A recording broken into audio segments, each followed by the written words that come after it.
Hello student, good morning to all of you. आज हम chapter number 2 generalization of convex function की second topic करेंगे, quasi convex function. This topic is most important topic जो आपको 6 marks में आ सकते हैं। इसकी जो डेफिनेशंस हैं वो आपको 6 मार्क्स में आ सकती हैं। सो आपने इसके डेफिनेशंस को अच्छे से लर्न कर लेना है।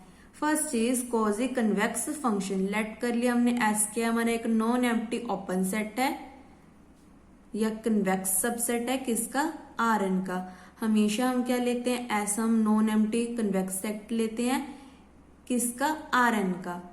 And F from S to R be a function, then the function f is said to be quasi-convex on S if for each x1 x2 belongs to S we have f of lambda x1 plus 1 minus lambda x2 is less than equal to maximum of f of x1 comma f of x2 for all lambda belongs to 0 comma 1। इसमें क्या है कि हमारा जो function है quasi-convex तब होगा जब f of lambda x1 plus 1 minus lambda x2 किससे छोटा होगा, maximum of F of x1 comma F of x2। Previous video में हमने कन्वेक्स फंक्शन की डेफिनेशन की थी, वो क्या थी, f of lambda x1 plus 1 minus lambda x2 less than equal to lambda f of x1 plus 1 minus lambda f of x2 था। अब हमारे पास कॉजी कन्वेक्स में क्या आ जाएगा, मैक्सिमम, ऐसे कॉजी कनकेव में आएगा मिनिमम। सो इसकी जो डेफिनेशन है वो बहुत इजी है लर्न करने में। उसके बाद फिर से हमने लिख दिया कि एस हमारा एक नॉन एम्प्टी कन्वेक्स सबसेट है in R N, F from S to R be a convex function then the function F is said to be quasi concave on S if for each x1 x2 belongs to S we have f of lambda x1 plus 1 minus lambda x2 is greater than equal to minimum of f of x1 comma f of x2 for all lambda belongs to 0 comma 1। यहाँ पे हमने note को याद रखना है जिसको हम examples में यूज करेंगे। f इज कॉजी कनकेव और नेगेटिव क्या होगा हमारा, कॉजी कन्वेक्स। ये हमने फर्स्ट चैप्टर में भी किया था जब नेगेटिव वैल्यू थी हमारे पास, जब हमारे पास minus F S to R था तब कन्वेक्स या स्ट्रिक्टली कन्वेक्स होता था। अगर फंक्शन पॉजिटिव होता था तब हमारा फंक्शन क्या आता है, कनकेव या स्ट्रिक्टली कनकेव। यहाँ पे भी सेम है, अगर फंक्शन पॉजिटिव है तो कॉजी कनकेव, अगर नेगेटिव है तो कॉजी कन्वेक्स। नेक्स्ट डेफिनेशन है हमारी अनमॉडुलर फंक्शन। ये भी बहुत इंपॉर्टेंट डेफिनेशन है जो आपको 2 मार्क्स में आएगी।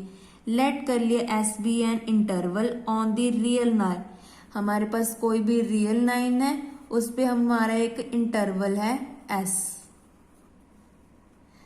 Then a univariate function F from S to R is said to be unimodal on S if there exists x star belongs to S at which f attains a minimum and f is non-decreasing on interval x belongs to x where x greater than equal to x star, whereas it is non-increasing on interval x belongs to x less than equal to x star। यहाँ पे हमने क्या लिया है, x तो हमारा किसको belong कर रहा है, s को, और एक और पॉइंट लिया है x स्टार जो किसको बिलोंग कर रहा है, s को। और हमारा जो फंक्शन है वो क्या कर रहा है, अटेन कर रहा है मिनिमम। दैट मीन्स हमारी जो प्रॉब्लम है वो मिनिमम में है।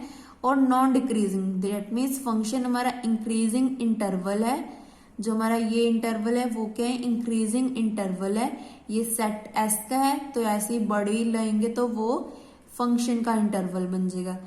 सो इंटरवल कौन सा आ रहा है, x belongs to S. S क्या था हमारा, एक इंटरवल था रियल लाइन पे, x greater than equal to x star where as it is non increasing, that means decreasing है। कौन से इंटरवल पे, अगर एक्स की वैल्यू छोटी आती है एक्स स्टार से। दैट मीन्स अगर एक्स अगर यहाँ पे लाई कर रहा है और एक्स स्टार यहाँ पे लाई करता है, तब वैल्यू क्या आएगी, तब हमारा जो फंक्शन है वो क्या होगा, डिक्रीजिंग होगा।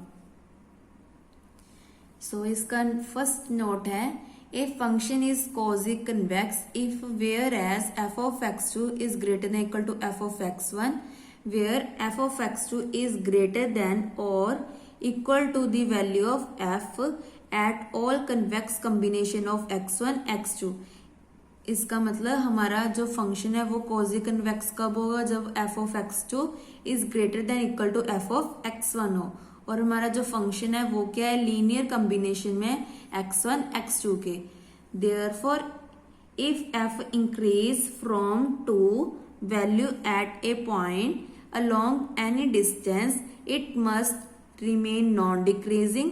तो हमारा जो फंक्शन है वो क्या बन जाएगा, इंक्रीजिंग इन द डायरेक्शन। जब हमारा कॉजी कन्वेक्स फंक्शन होता है तब हमारा फंक्शन क्या होता है, इंक्रीजिंग फंक्शन होता है। जब कनकेव फंक्शन होता है तब हमारा फंक्शन डिक्रीजिंग होता है। और उसमें कंडीशन क्या है, f of x1 less than equal to F of x2, और हमारा सेम एफ ऑफ x1 क्या है, less than equal to f के, और हमारा जो फंक्शन है वो क्या है, लीनियर कॉम्बिनेशन है x1 x2 का।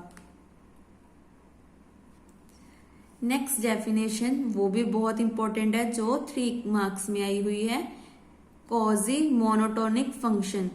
मोनोटोनिक में क्या होता है, ए फंक्शन जो कॉजी कन्वेक्स भी होता है और कॉजी कनकेव भी होता है, उसे हम बोलते हैं कॉजी मोनोटोनिक फंक्शन।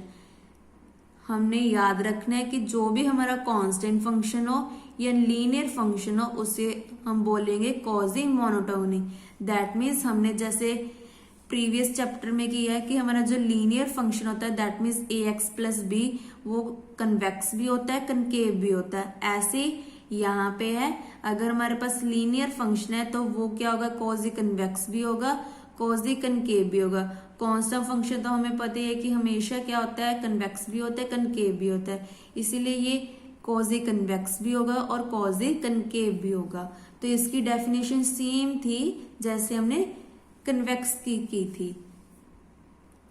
ये हमने प्रीवियस वीडियो में किया था। अगर ऐसे कर्व बन रही है तो वो होती है कन्वेक्स, अगर नीचे की तरफ से बन रही हो तो वो होती है कनकेव। यहाँ पे भी सेम है, अगर नीचे की तरफ बन रही है तो कॉजी कनकेव, अगर ऐसे कुछ भी नहीं बन रहा, कभी नीचे आ रही है कभी ऊपर जा रही है, तो नाइदर कॉजी कन्वेक्स नॉर कॉजी कनकेव। ऐसे यहाँ पे भी हमारा कुछ नहीं बन रहा तो कॉजी मोनोटोनिक।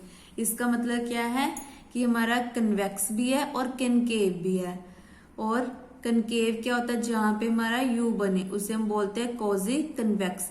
अगर उल्टा यू या सी बने तो वो होता है कॉजी कनकेव।